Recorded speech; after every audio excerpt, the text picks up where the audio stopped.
Hello friends, how are you? This is Aarti Gupta. Welcome to let's success by Aarti Gupta. I hope कि सब लोग अच्छे होंगे। तो इसके पहले मैं आप लोगों को ग्रोथ एंड डेवलपमेंट पढ़ाई थी, उसके बाद principle of growth and development पढ़ाई थी। आज मैं आप लोग को इस सेशन में पढ़ाऊंगी लर्निंग डिसेबिलिटी। तो स्टार्ट कर देते हैं।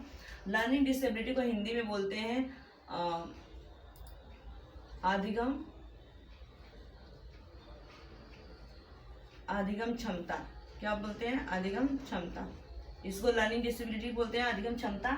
और लर्निंग मीन्स क्या होता है? लर्न प्लस आईएनजी को जब हम करते हैं तो लर्निंग मीन्स क्या होता है? कोई भी काम करने के लिए उसको हम सीखते हैं। तो क्या होता है? ये कॉन्टिन्यूस प्रोसेस चलता है, ये रुकता नहीं है, लगातार होने वाली प्रक्रिया होती है। कभी ये रुकती नहीं है। लर्निंग मीन्स क्या होता है? हमेशा वो सीखते हैं, लगातार सीखने की प्रोसेस होती है। और इसका मीनिंग जो होता है लर्निंग का, डिसेबिलिटी का जो मीनिंग होता है आपको यहाँ पे, डिसेबिलिटी क्षमता का मतलब होता है प्रॉब्लम्स मीन्स क्या होती है? समस्या। ये समस्या बोल दीजिए तो क्षमता बोल दीजिए। समस्या इसको बोलते हैं, समस्या या तो क्षमता। तो ये दो टाइप्स की होती है समस्या। अगर आपसे पूछेगा कि प्रॉब्लम्स कितने टाइप्स के होते हैं तो आप लोग बताएंगे कि 2 टाइप्स के होते हैं। कितने होते हैं? 2 टाइप्स से। एक परमानेंट होती है, एक क्या होता है? टेम्पोररी होती है। परमानेंट मीन्स क्या होता है? ये फिक्स होता है। जब किसी को कोई बीमारी पकड़ लेती है, जैसे कैंसर होता है एग्जाम्पल के रूप में, तो कैंसर क्या होता है? परमानेंट के लिए हो जाता है। और स्टार्टिंग में अगर पता चल जाता है तो उसका इलाज हो जाता है, लेकिन वो जब पता नहीं चलता तो परमानेंट हो जाता है। एग्जाम्पल मैं आपको बताएं इससे रिलेटेड। तो फिर अगर ये क्या होता है? परमानेंट होता है किसी को डिसीज, तो वो ठीक नहीं होता है, उसका कुछ इलाज नहीं होता है।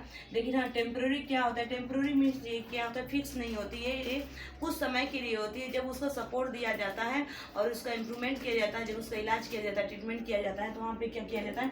इस प्रॉब्लम्स को हटाया जा सकता है, सुधारा जा सकता है, उसमें इम्प्रूवमेंट लाया जा सकता है। ठीक है, तो ये लर्निंग डिसेबिलिटी के मीनिंग थे। और ये चीज पूछा जाएगा कि तो इसमें आते हैं कि अधिगम क्षमता कितने टाइप्स के होते हैं। तो मैंने यहाँ पे टाइप्स उसके बताएंगे, कुछ टाइप्स है, मेन पॉइंट है। ये बार बार रिपीट होते हैं एग्जाम में, कम से कम 5 बार 6 बार हर एक एग्जाम में आता है। सीटेट का जितना तक एग्जाम हुआ है अभी तक, सारे एग्जाम में ये रिपीट हुआ है।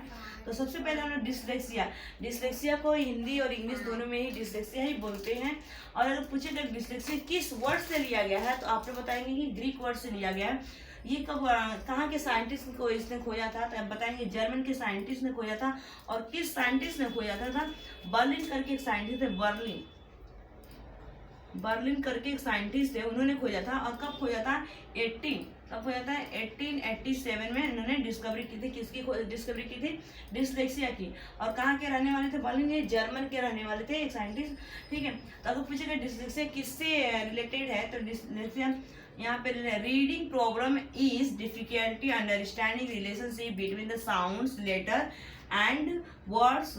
ये किससे रिलेटेड होता है? अपना डिस्लेक्सिया रीडिंग से होता है। और किससे होता है? जहाँ पे आपको रीडिंग दी जाए वहाँ पे आप समझिएगा कि ये किससे प्रॉब्लम से, पढ़ने से, पठन संबंधित, हिंदी में बोलते हैं इसको पठन संबंधित क्या होती है? समस्या होती है। जैसे कि वर्ड्स, साउंड, किसी जैसे सी 2 सी आता है ना, एक सी समुद्र वाला होता है, एक सी देखने का होता है, लेकिन मीनिंग दोनों का डिफरेंस होता है, लेकिन प्रोनाउंसिएशन दोनों का सेम होता है। लेटर, कोई भी लेटर लिखते हैं, जैसे सी मैंने आपको बताया, तो सी और सी दोनों का लेटर से अलग होता है। उसको जैसे एग्जाम्पल मैं लिखी हूँ कि एग्जाम्पल, अगर उसको पढ़ा जाएगा, स्पॉट दिया जाएगा, स्पॉट मीन्स धब्बा होता है, लेकिन वो क्या पढ़ जाएगा? स्टॉप। वो क्या पढ़ देता है? जब स्पॉट उसको लिखा जाता है तो क्या पढ़ देता है? स्टॉप पढ़ देता है। जैसे आटा, हिंदी में आटा नहीं दो तो वो क्या बोलेगा? टावा बोलेगा। उसको बोलने में प्रॉब्लम्स होती है और पढ़ने में क्या होती है? प्रॉब्लम्स होती है। तो ये डिस्लेक्सिया से रिलेटेड होता है। उसके बाद चलते हैं डिस्ग्राफिया। डिस मीन्स क्या होती है? डिसीज होती है, बीमारी एक होती है। ग्राफिया किससे है? ग्राफिया मीन्स क्या होता है? राइटिंग होता है, लिखने से संबंधित होता है। इसका जो मीनिंग होता है डिस्ग्राफिया का, writing disorder refers to the physical difficulty words letter. क्या होता है? ये किससे रिलेटेड होता है? तो राइटिंग से रिलेटेड होता है। किससे होता है? लिखने से।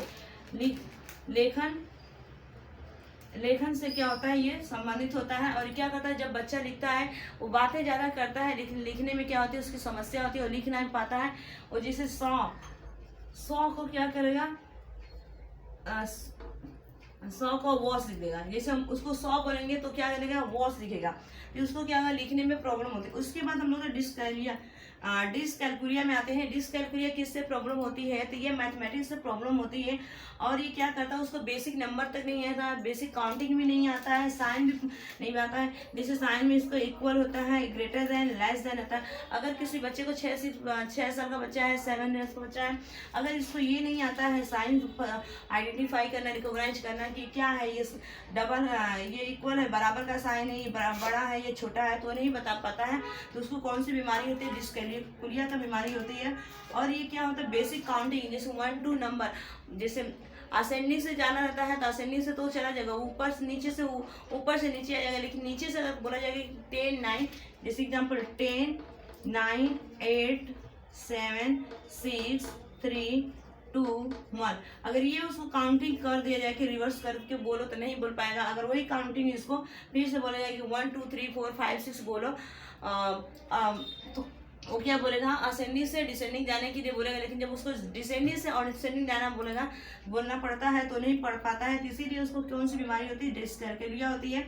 उसके बाद हम लोग चलते हैं डिस्प्रैक्सिया। डिस्प्रैक्सिया किससे रिलेटेड बीमारी होती है, तो ये आपका होता है मोटर स्किल सच, जैसे कटिंग करना है, जैसे उसको कुछ काटने के लिए दे दिया जाए तो उसको काटने में प्रॉब्लम होती है, राइटिंग में प्रॉब्लम होती है, जंपिंग में प्रॉब्लम होती है, जंपिंग में कूदने में प्रॉब्लम होती है। उसके बाद उसको क्या होता है कि रिक्वायर्ड हैंड आई कोहोल्डिंग, जो आई कांटेक्ट है तो उसको एक दूसरे से अगर बात करने के लिए बोल दिया जाए तो उसका बात कहीं करेगा और उसकी आंखें कहीं और आएगी, तो उसको प्रॉब्लम होती है, मोटर स्किल होती है। ग्रॉस मोटर स्किल जो मतलब होता है कि राइटिंग में प्रॉब्लम होती है, जैसे कि सैड और उसने सैड तो सही लिखा, लेकिन ये सैड क्या लिखा, जंबल जैसे लिखा, ऊपर नीचे करके लिखा, एक सैड को ऊपर लिखा और एक उसके नीचे लिखा और डी को उसके नीचे लिखा।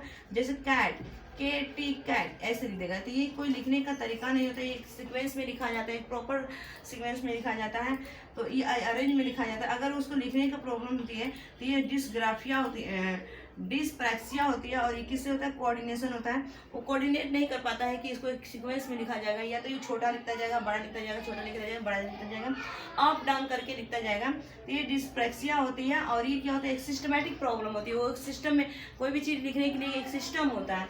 तो ये मेरी तरफ से छोटी सी वीडियो थी लर्निंग डिसेबिलिटी। अगर वीडियो पसंद आएगा तो लाइक कर दीजिएगा, शेयर कर दीजिएगा, सब्सक्राइब कर दीजिएगा। अगर इसमें कुछ कमी होगा तो कमेंट बॉक्स में लिख के बताइएगा, तो उसमें इंप्रूवमेंट करने की कोशिश करूँगी। तो thanks for watching this video.